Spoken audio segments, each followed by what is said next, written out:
চার ধরনের পুরুষেরা কখনো জান্নাত পাবে না, তাদের জন্য জাহান্নাম ওয়াজিব হয়ে থাকবে। এক নম্বরে, যেই সমস্ত পুরুষেরা স্ত্রীদের হক আদায় করে না, স্ত্রীর উপরে জুলুম করে। ওই স্ত্রী যদি তাকে ক্ষমা না করে, আল্লাহ পাক বলেন আমি আল্লাহ তাকে ক্ষমা করি না, কিয়ামতের মাঠে আমি আল্লাহ পাক তাকে জান্নাত দিব না, তাকে ঠেকিয়ে রাখবো। ওই স্ত্রী ক্ষমা করবে না যতক্ষণ তাকে জান্নাতে ঢুকানো হবে না ততক্ষণ।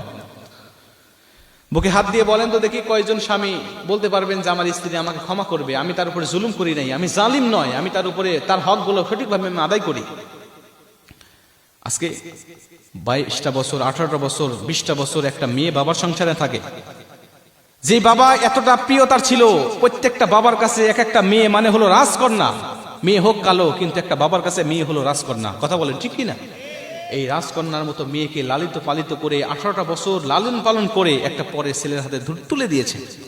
মেয়েটাও মা বাবাকে পর করে অন্য একটা ছেলেকে আপন করে জীবনের একমাত্র সম্বল মনে করে তার বাসায় চলে এসেছে। এমনও মেয়ে আছে বাবার সংসারে থাকতে ভালো করে রান্না করতে জানতো না, নিজের হাতে খাইতো না, মা খাওয়াই দিত। এমনও মেয়ে হাজার হাজার আমাদের সমাজে আছে, নিজে খাইতো না, মা খাওয়ায় দেয়। ওই মেয়ে এখন স্বামীর সংসারে গিয়ে নিজে রান্না করে, নিজে খায়, শ্বশুর শাশুড়িকে খাওয়ায়, স্বামীকে খাওয়ায়, সন্তানদেরকে খাওয়ায়।